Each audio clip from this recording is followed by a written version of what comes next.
but is being heard from all over the world. And Netanyahu insists it must be done to win the war. We'll explore these calls to halt the fighting and the responses in this special edition of God's News in the News, Israel at War, Day 128.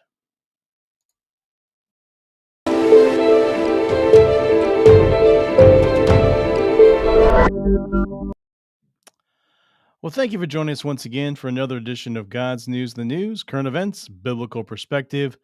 Let's take this to the Lord in prayer. Father, we thank you for this time together, and we know that it's controversial. Not everybody believes that Israel is doing the right thing in fighting against Hamas and all the different things, all the pressures that are being put on Israel. Father, we pray that you'll allow Israel to be strong and to do what's right, no matter what people say, and that they will do exactly what is needed to be done. Father, I pray you give them the wisdom of Solomon as they fight this war. Give them the ability to see things clearly and not give in to pressure. And when they do need to get advice, that they will listen to the right advice and reject the bad. We also pray that you'll keep the civilians free from being hurt as best as possible. This is a war, after all. Help Israel to make good choices there. Defend the Israeli Defense Force from any terrorists, snipers, and any of that, and let them root out Hamas. And Father, most importantly, all get these hostages home before any more harm can come to them by their captors. We pray all these things in Jesus' name. Amen. So, there's a few things you need to do, as if I needed to tell you these things, but like, share, and subscribe. Those are the places you can do that on Facebook, YouTube, and was it Rumble? Yeah, that's the other one.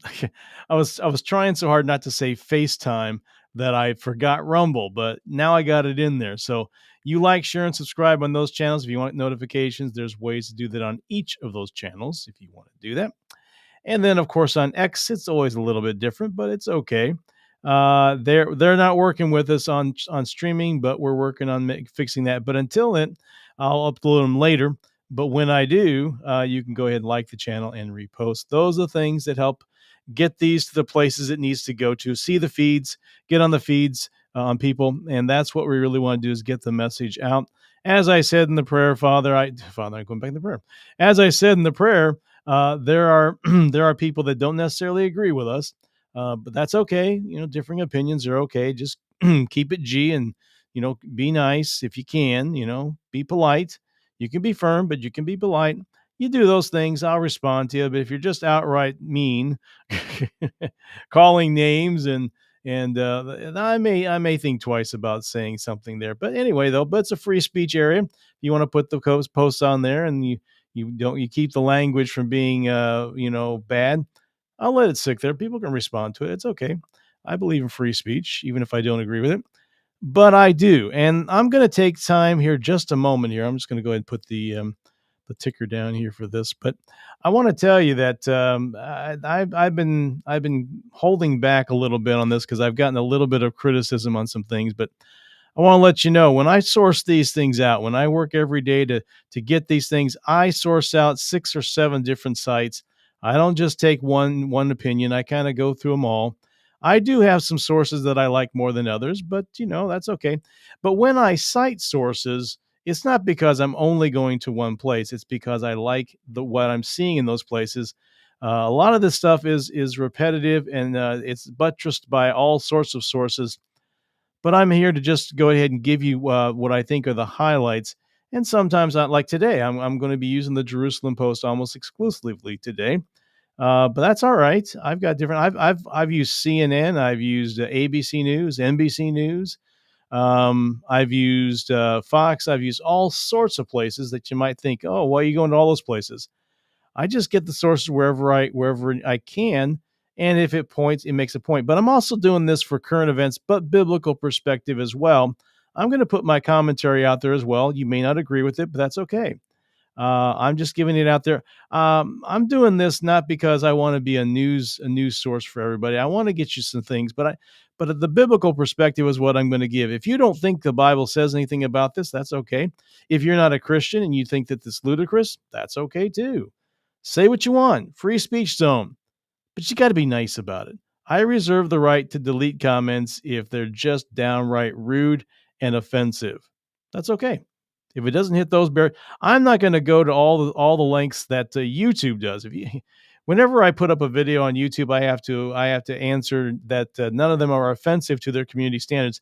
You would not believe the things they call community standards, but you know, I that's what you have to do.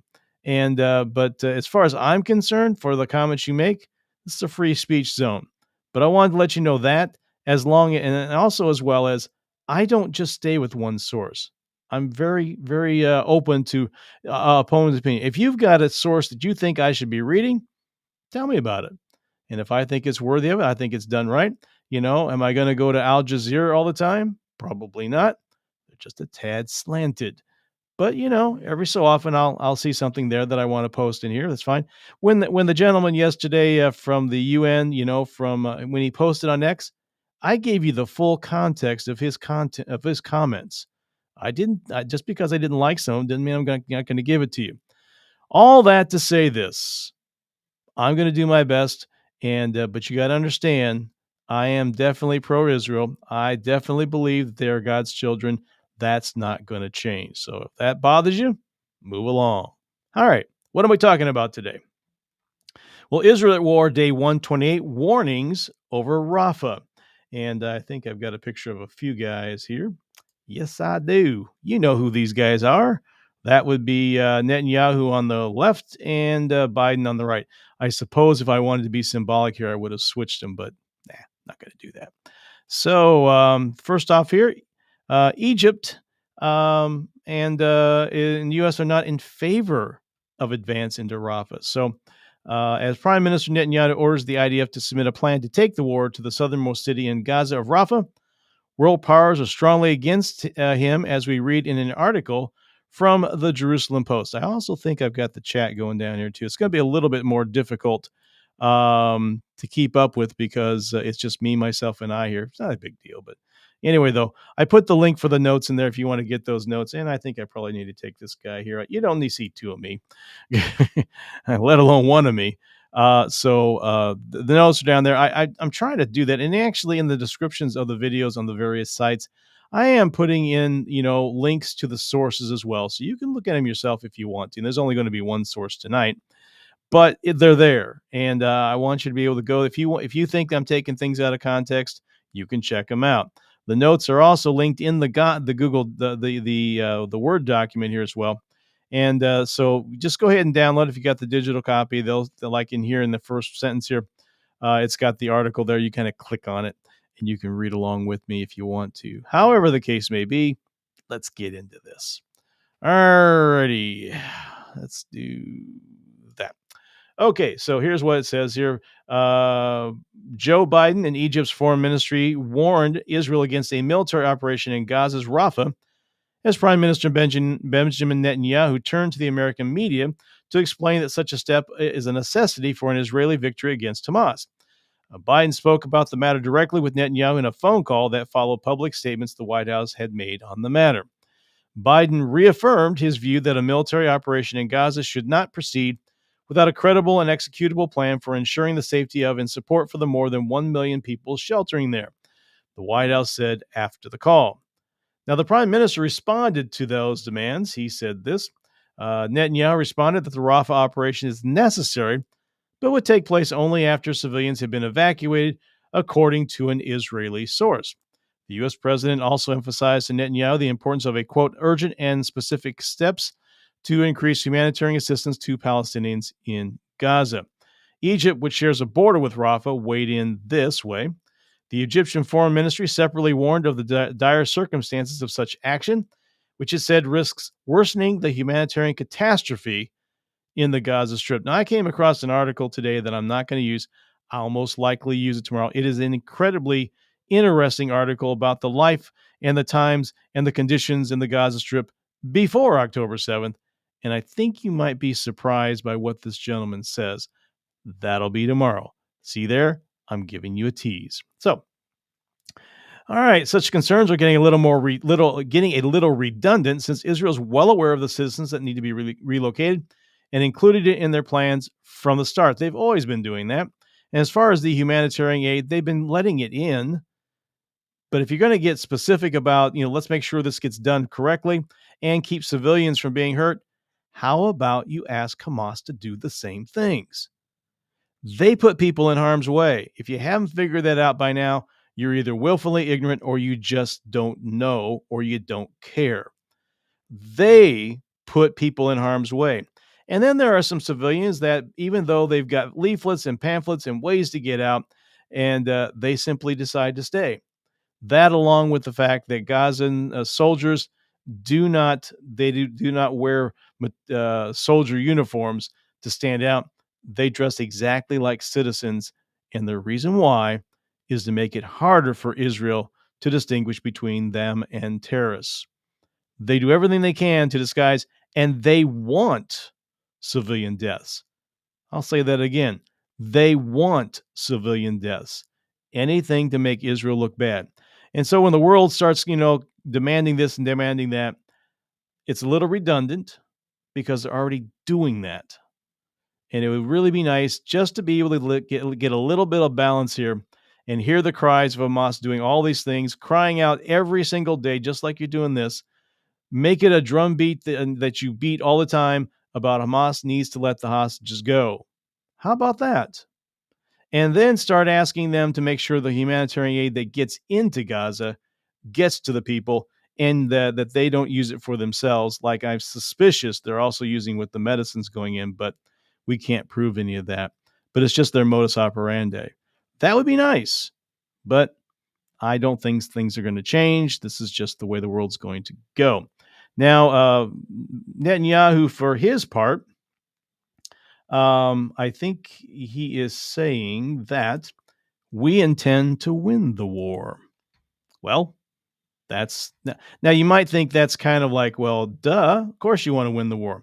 But there are people constantly telling them, you got to stop, you got to give a permanent ceasefire, and you got to get these hostages released. But Netanyahu, for his part, says, no, we intend to win the war and do all that. So he's trying to tell people that this thing is not going to end the way that you think it's going to end. So he's basically saying, I think I want to do this differently here. I think I want to do it this way here. So there you go. And you know who this guy is. So yeah. And I'll just make him a little smaller because I'm going to use a lot of pictures of Benjamin Netanyahu just because this is the way the flow of the thing is going here. So what am I talking about? Netanyahu said in an interview that ridding Rafah of Hamas needs to be done. Netanyahu told ABC News that an Israeli victory in Gaza is contingent on a military operation in Rafah to destroy Hamas operations there. He says, quote, those who say that under no circumstances should we enter Rafah are basically saying, lose the war, keep Hamas there, Netanyahu said. He goes on to say this, we're going to get the remaining Hamas terrorist battalions in Rafah, which is the last bastion, but we're going to do it. And in this, I agree with the Americans while providing safe passage for the civilian populations so they can leave. Now, if you wonder why there's so many people down there, it's because this is where they went to when they evacuated all the other areas. So we're well aware of what's going on here. So they got to get them back. So you had to clear out. So they're probably going to go to central. They maybe go back to Khan Yunis, but more likely to go to central Gaza and get out. We know that the Egyptians don't want them to go across the border into Egypt. They've stated that. That should tell you something about this whole thing. But because they could easily have gone down there and just waited it out. But Egypt said no. They've got reasons why. We're not going to get into it today. So anyhow, Benjamin Netanyahu said, look, of course we're going to do this. We're going to get them out of there. We're going to get civilians out, the ones that want to leave. And so we'll take care of that too. But we can multitask here. So as he went on, he says, Israel, he said, is working on a detailed plan to do so. This is part of our war effort to get civilians out of harm's way. It's part of Hamas's effort to keep them in harm's way, he noted. Victory is within reach, Netanyahu stressed. That last line, it's part of Hamas's effort to keep them in harm's way, is because that's what they've done time and time again. They have blocked ways to get out when offers to get out have been given and help is ready to go, ready to meet them there. There's only so much you can do. It's like people that will take the advice and move when they have to Now they may have to live in tents again, and they have to make the conditions may be a little Spartan, but they're definitely not going to starve. They're definitely going to be taken care of if Hamas lets them get the humanitarian aid that's being sent to them. So you're getting a lot of propaganda coming out of Hamas. You're getting a lot of propaganda coming out from all sorts of agencies. Do I trust the UN? Nope. Do I trust the Red Cross? No. Is that because I'm prejudiced against them? No. It's because I read. I read reports. I get information. I read between the lines sometimes of what they're saying and what they're actually doing. I know what's going on there. I've seen what the Red Cross is doing here in America, and but I'm not going to digress into that. All I can tell you is they've proven to be unreliable. That's why I go. I'd rather see somebody else administrate, and I think eventually that's what's going to happen. Once this war is over with, there'll be charities, agencies that can be trusted, and those will be the ones that Israel says, "Yeah, you can help us out." But the UN's burned a lot of bridges during this war, as does the Red Cross. There are others. There are other charities out there that can do this as well as anybody else. I think that's what's going to happen. But this time, I digress. You're welcome, Patty. All right, where am I at here? So the British also added their concerns. I'm going to put this quote in here. British Foreign Secretary David Cameron posted on X that he was deeply concerned about the prospect of a military offensive in Rafah. Over half of Gaza's population are sheltering in the area. The priority must be an immediate pause in the fighting to get aid in and hostages out, then progress toward a sustainable, permanent ceasefire, he added. Now, lost in the incessant chatter about how bad moving the theater to Rafah is going to be, but first getting humanitarian aid and the release of the hostages is that Hamas will not agree to those requests. They're not going to. They have basically said in their responses to all the hostage deals, they said basically, we will not even come to the table to negotiate the release of hostages until you completely end this war. That basically means they want to stay in power, they want to survive, and then once they're sure of that, they'll think about letting the hostages go. Israel's never going to accept that. There's got to be some give and take here. And really, when you think about it, there shouldn't even be hostages in the first place. All of you people that are talking about how badly all things are doing, what we're doing, this, doing that, when you talk about the hostages, there should never have been anybody taken hostage. How about that drum? Beat that drum. Why are they even being there? And the hostages that have been released, I've done reports on this. The hostages that have been released are telling you exactly what's going on. They talk about how they felt that they were just good people being in a bad situation. And then as they were treated poorly, they found out that isn't the way it's going on there. They know what's going on. But the world seems to not want to listen. That's okay. At some point in time, and I'm going to get to this in my commentary, at some point in time, Israel's just going to have to say, you know what? We're going to have to do this. We're not going to get your help. We're not going to get your aid, but we've got to do what we got to do. As they've said for decades, never again. And then something else happens. They go, never again. And then another attack, never again. This time, after the attacks on October 7th, they've said never again.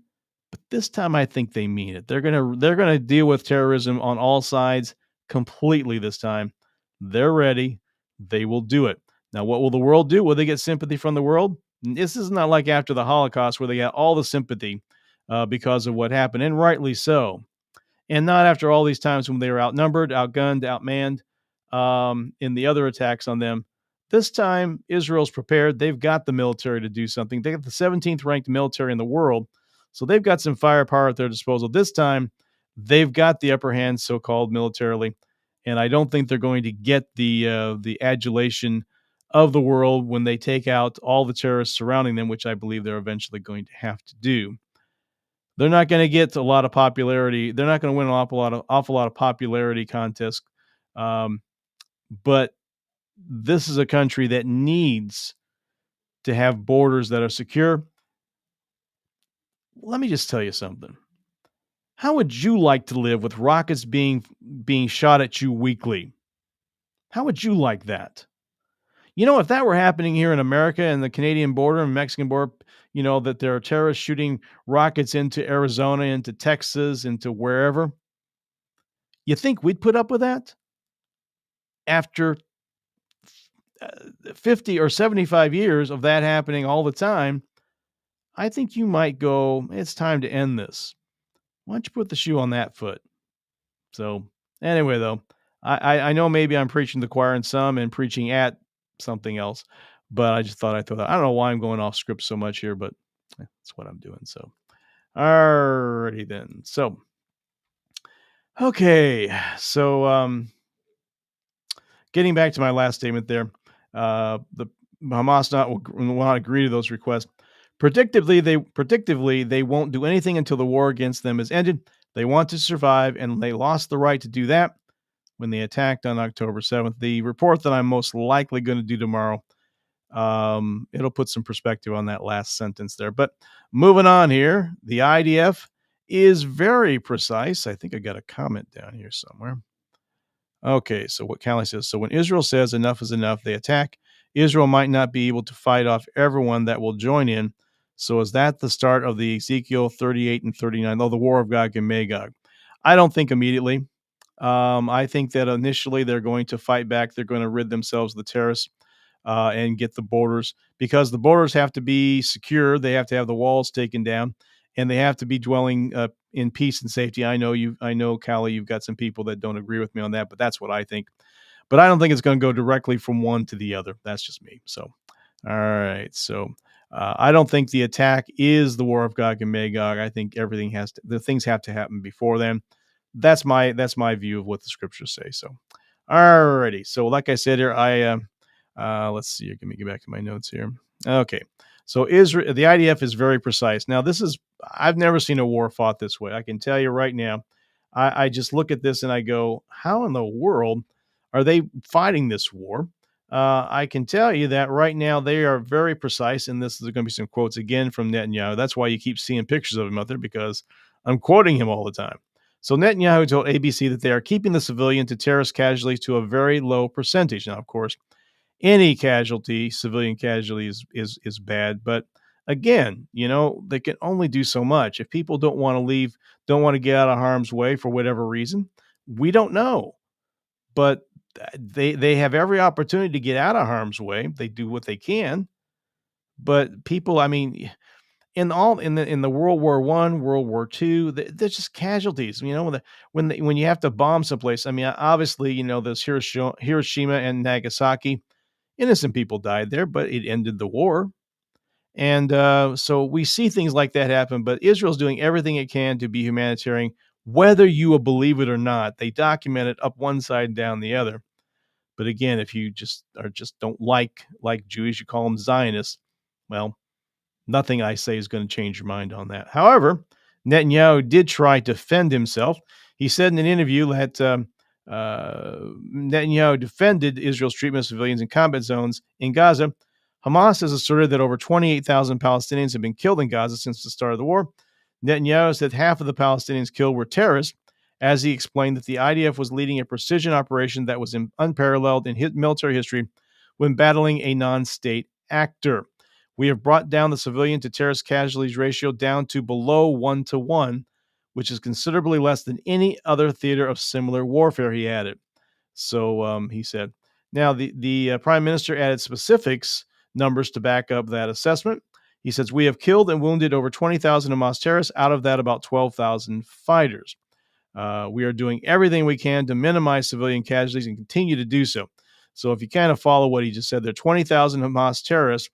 And so if Hamas is asserting that over 28,000 Palestinians have been killed, they're probably including that 20,000 in that thing. So now you've got it down to 8,000. Again, like I said, we don't like anybody, innocent people, to pass away.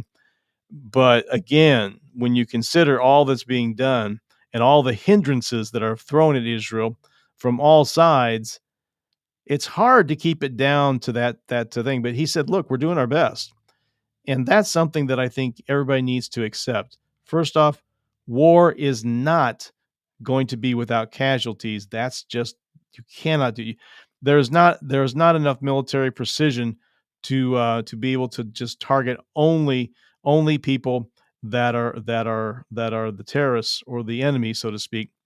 Especially when you put all your terrorists and all your soldiers that are coming against you in hospitals, in mosques, in schools. Um, when you do that in classrooms, you got tunnels in children's rooms under cribs that lead to Hamas. They find artillery in there. They found artillery and weaponry inside of schools. Hamas is making this very, very difficult, and they know exactly what they're doing. So don't be fooled. That's what they're doing. This is the kind of warfare that Israel got into. I think they're doing an excellent job. Your mileage may vary. You're welcome, Joe. These are inside jokes. The people listening, they'll get them. All right. So going back to Netanyahu said, what we're not going to do. So he said, that we're keeping minimizing civilian casualties and continue to do so. He said, what we're not going to do is let Hamas emerge victorious. And if we leave, it will be a tremendous victory for the Iran terror axis, he added. It has to be understood, and victory will be the best thing that will happen. I cannot see a future for Palestinians or peace in the Middle East if Hamas is victorious in Gaza, he said. Now, I don't remember or recall any war fought with so much concern for how it is fought, and somehow the IDF is finding a way to abide by international war procedures. Yet, for all its efforts, the international community continues to not only take the casualty figures from Hamas as accurate, and also never demand that Hamas fight on those same terms. I look for quotes where somebody actually says that. They are few and far between, just the way it is. So, okay, so getting on here. A curious cacophony of chatter, but I didn't put it that way. I call it a curious cacophony of voices. So, oh my goodness here.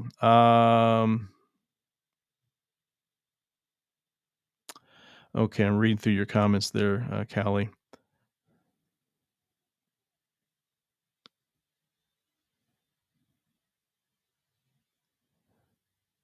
Okay, I may have seen Janie Duvall's channel this in the last episode. I saw him on one after, and I will try to get that. Okay, so Bill Salas is the one that talks about the Psalm 83 war, so Callie's let me know. And then David Casper says collateral damage is in every war. And then Callie's got another question. Boy, that is, you know what?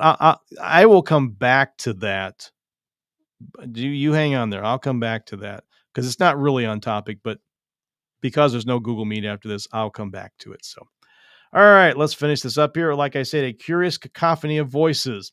As I researched for this report, I kept seeing so many countries voicing concerns over moving into Rafah, and it made me wonder why now and why there.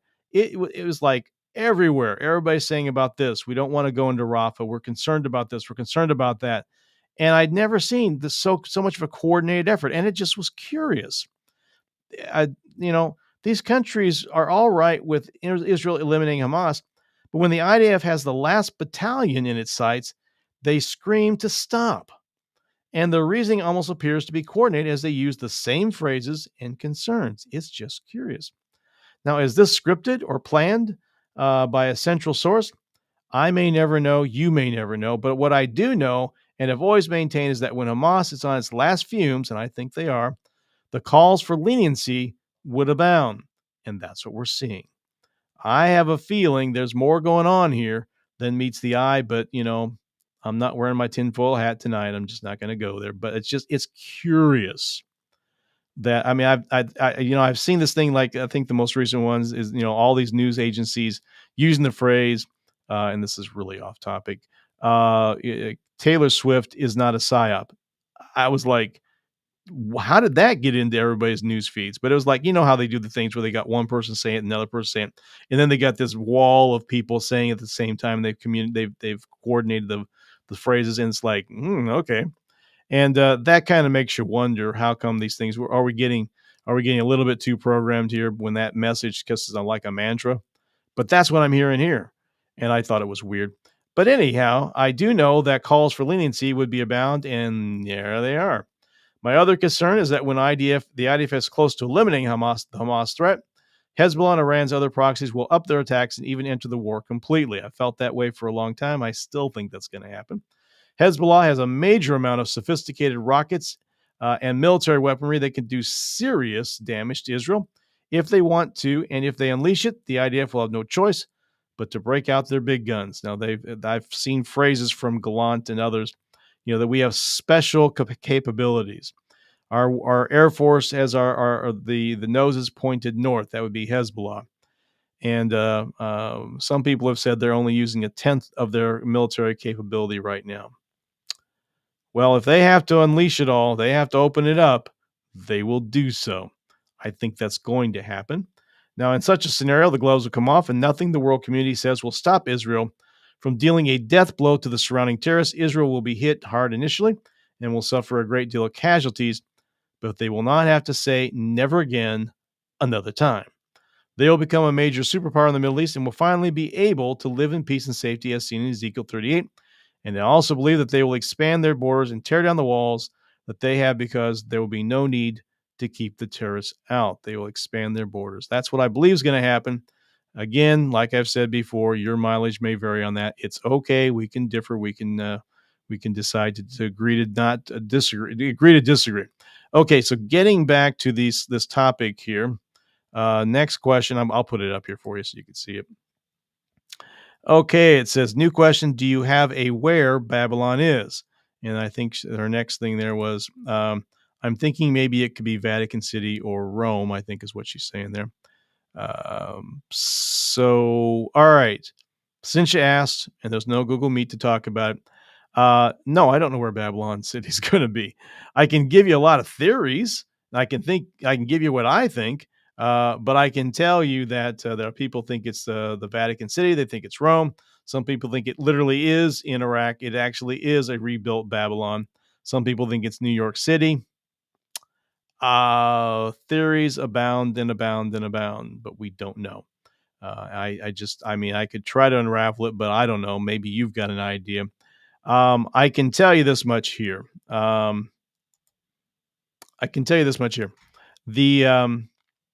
a lot of the stuff. I have said it before, and I'll say it again. Prophecy makes more sense the closer you get to it being fulfilled. Now, what does that mean? It's pretty like a duh moment. So when we get closer to Babylon falling, people that are alive at that time will know exactly what it is. They'll figure it out. I know where it comes from. The Rome, with they talk about the city on the seven hills, etc. That would be obviously Rome. We know that John saw exactly what it was, and he gave us some hints there. But we're getting closer. We might be able to figure it out. But anyway, though. Oh, okay. Okay. All right. If you're Catholic, you might want to leave now. I'm going to put this comment up here. So what she's saying is, well, I just know there's so much evil from there, so it just seems like a strong possibility. But the problem with that, Callie, is they also talk about Mystery Babylon, and that could be two different things, Babylon or Mystery Babylon. They could be two different things, mystery religion, etc. It could be one of those things where there's two of them, but the problem with Rome is, and I'll just toss it out there and just off the top of my head here, is that the city Mystery Babylon is destroyed in 1 hour, and it's a center of great commerce. That's why people think it's New York City, the center of the world's commerce. Everybody will be upset about it, and so it talks about the merchants in the sea. Now, of course, Rome is not; it's basically landlocked. So it actually would be the rebuilt Babylon. So, all points, sign point there, but it's a little more complex than that.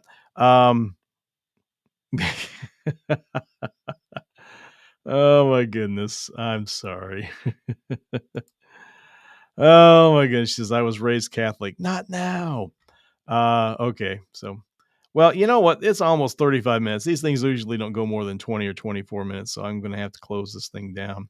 But thank you for joining us once again for another edition of God's News in the News, current events, biblical perspective. We'll see you next time. Enjoy the Super Bowl wherever you may be.